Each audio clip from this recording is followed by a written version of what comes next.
Seigneur. Amen. Amen. Amen. Donc, le message que j'avais aujourd'hui, au fait, c'est un message où j'espère que chacun se reconnaîtra. Je pense que depuis le début de l'année, euh, les messages que nous avons reçus sont de rester en présence de Dieu, de continuer d'être fervent, de croire, de prendre des moments de méditation, de rester ferme dans nos convictions. C'est un peu ce qui se continue de ce qui va m'animer ce soir. Euh, pour dire vrai, j'ai, je sais pas pour vous, mais depuis le début de l'année, c'est vrai, je me sens euh, accompagnée, je me sens en présence de Dieu, mais en même temps toujours un peu anxieuse par rapport à tout ce qui se passe autour de nous. Euh, on se réveille et il y a toujours des nouvelles sensations, des, des personnes qui tombent, des personnes qui sont malades, des calamités naturelles, bon, avec, comment on appelle ça, cette nouvelle administration. Je sais pas pour vous, mais tous les matins, c'est un peu comme, bon, qu'est-ce qui va se passer aujourd'hui? Comment, il y a beaucoup de bruit, il y a beaucoup d'anxiété, il y a beaucoup, c'est pas vraiment un sentiment de paix. Je sais pas si c'est la même chose pour vous, mais je me lève et oh, ok, d'accord, c'est vraiment dans la grâce de Dieu, c'est vraiment, euh, que tu te dis, bon, ok, on va aborder cette journée, tu es là, tu m'assistes, mais il y a toujours que ce soit sur les réseaux sociaux, que ce soit dans euh, les news, j'ai oublié, je suis désolée, en fait, j'ai du mal à ne pas mettre d'anglais, donc c'est pour ça que j'espère que, donc, que ce soit donc, les réseaux sociaux, que ce soit dans les informations dont on a accès, il y a beaucoup de ce sentiment de on ne sait pas ce qui va se passer. Aujourd'hui, on a décidé ça. Donc, euh, je voudrais nous inviter, non seulement comme vous l'avez dit précédemment dans les précédents meetings de prière, à rester ferme dans la prière, mais aussi à rester confiant et ce que j'appelle pouvoir bloquer tout le bruit autour de nous. Choisir les informations et choisir les informations qu'on veut euh, avoir, qu'on veut absorber, qu'on veut considérer. Aussi choisir comment aborder la journée, comment se comporter par rapport à ces nouvelles qui nous bombardent tous les jours. Et que ce soit ici, bon, je sais que on est tous sur, il y en a qui sont ici, il y en a qui sont au Canada, il y en a qui sont en Europe, il y en a qui sont au pays. Il y a beaucoup de bruit, il y a beaucoup il y a beaucoup de nouvelles qui peuvent nous porter à être anxieux, céder à la peur, à se poser beaucoup de questions. Personnellement, c'est le sentiment que j'ai eu toute cette semaine. Ce n'est pas que je cède à la panique, mais qu'est-ce qui se passe? Comment est-ce que les gens décident? Pourquoi? Le comment? Je ne sais pas. Et je ne peux pas expliquer le comment du pourquoi.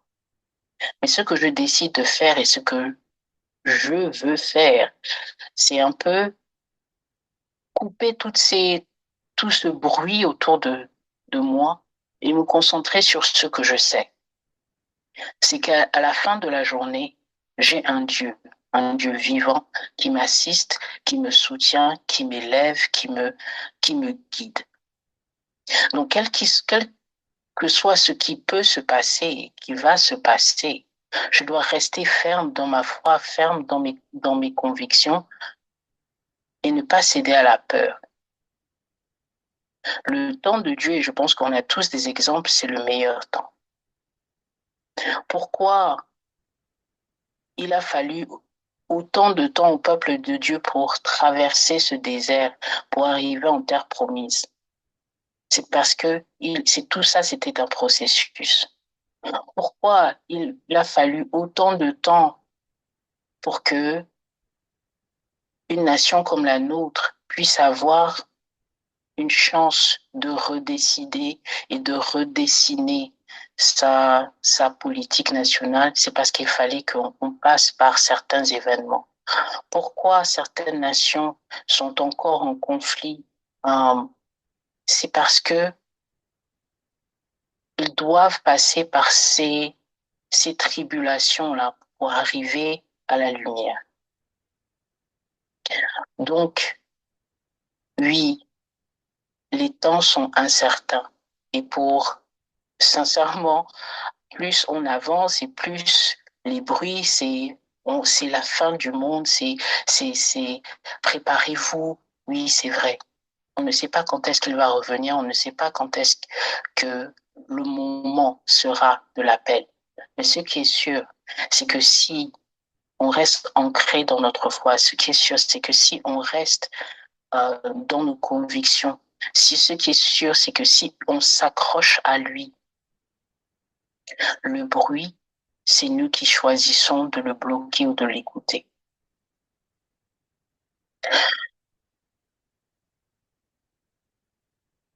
Quand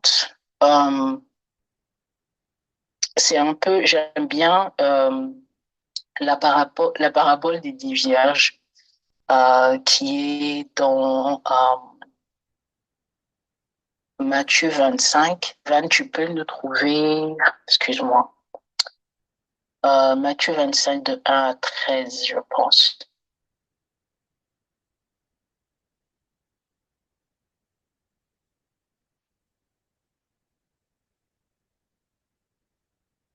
Matthieu 25. Oh, désolé, je parlais en mute. Désolé. Là, vous m'entendez? Oui, on t'entend. Ok, tu disais Matthieu 25, à partir de quel verset? 1 à 13, s'il te plaît. À partir du verset 1 à 13, j'ai la parole de Dieu, la Bible déclare. Alors le royaume des cieux sera semblable à 10 vierges qui, ayant pris leur lampe, allèrent à la rencontre de l'époux. 5 d'entre elles étaient folles et 5 sages. Les folles, en prenant leur lampe, ne prirent point. J'entends un écho. Désolé. Si la personne, si vous pouvez vous mettre en mute, voilà, merci. Je reprends à partir du verset 3.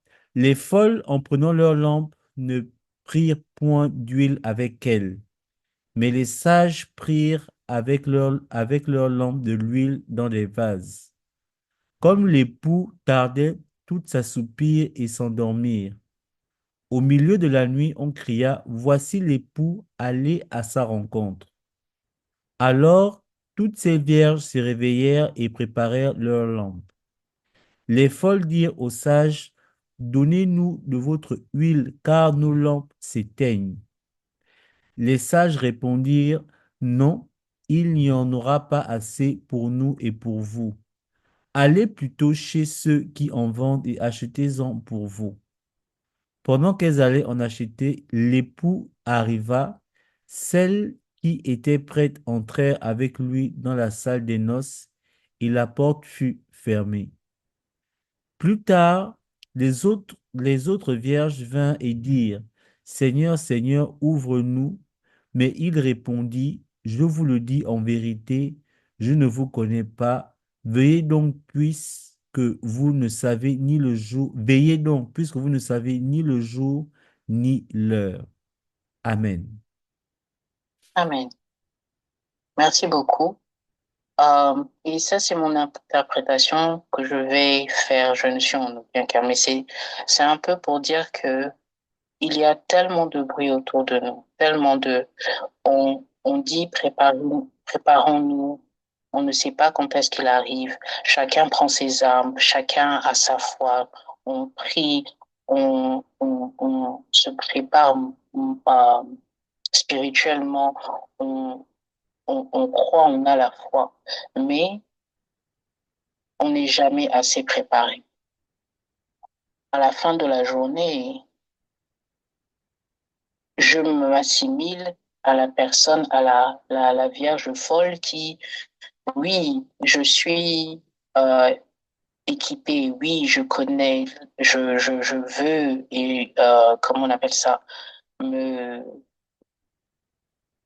je veux rester dans les voies du Seigneur. C'est ce à quoi j'aspire.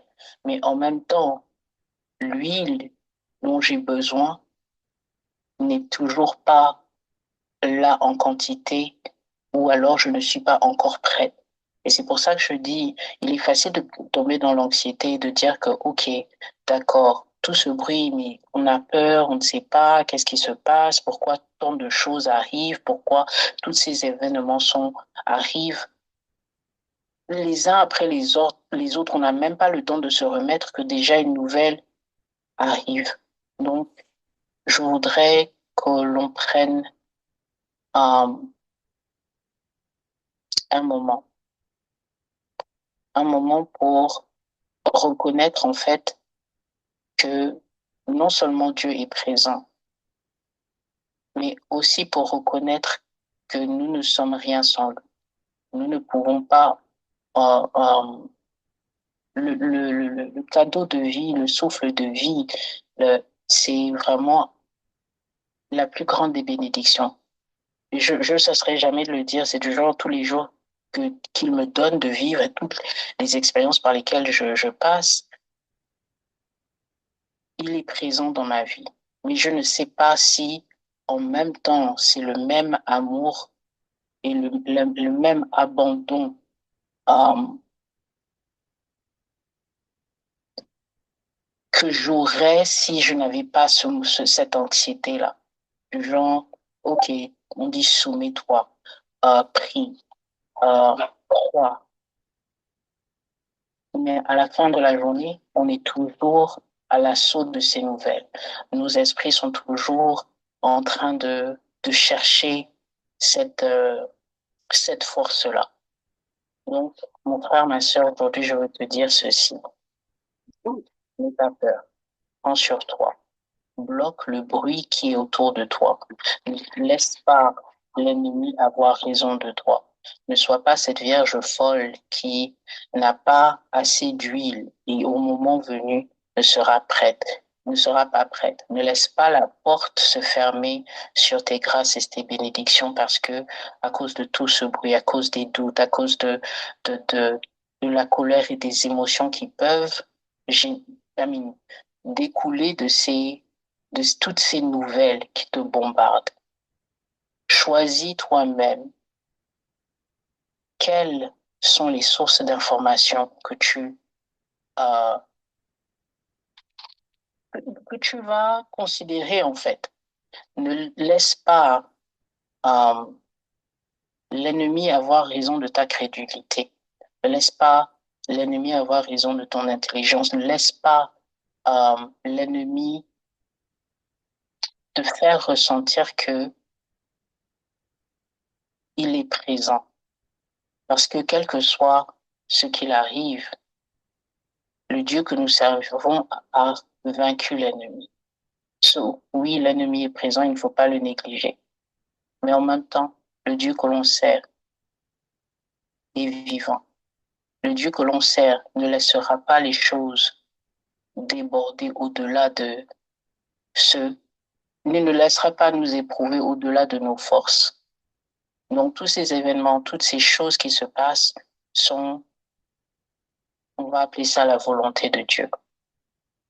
Sont des tribulations par lesquelles il faut que l'on passe pour arriver à la plénitude, à la paix. Mais soyons prêts pour que la porte ne se ferme pas sur nous. L'huile, et je pense que dans son message, Elsa nous l'a donné, c'est euh, pouvoir avoir de l'huile, c'est vraiment euh, ces moments de prière que l'on a, ces moments de méditation, ces moments de se ressourcer, s'imprégner de sa parole, se plonger, se soumettre vraiment à ses lois, avoir la confiance d'un enfant devant ses parents. Dans le psaume 3, euh, excusez-moi, dans le psaume 3, j'aime bien le passage qui dit euh, au verset 4, ok? Mais, mais toi, ô Éternel, tu es mon bouclier, tu es ma gloire et tu relèves ma tête. De ma voix, je crie à l'Éternel, et il me répond de sa montagne sainte. Je me couche et je m'endors. Je me réveille car l'Éternel est mon soutien. Donc, quel que soit ce qui va arriver, quel que soit ce qui, dans les jours à venir, ou quel que soit ce sentiment d'angoisse que les médias, les personnes autour de nous veulent créer, il faut qu'on s'accroche à ça. Quand on crie vers l'Éternel, il nous répond. On se couche et on se relève parce qu'il nous permet de marcher un nouveau jour, de pouvoir de pouvoir le bénir, l'adorer, continuer de contempler ses bénédictions et ses grâces. Donc, je voudrais qu'on prenne et qu'on élève nos voix pour dire merci. Pour dire merci à l'Éternel qui est le Dieu des dieux et le roi des rois.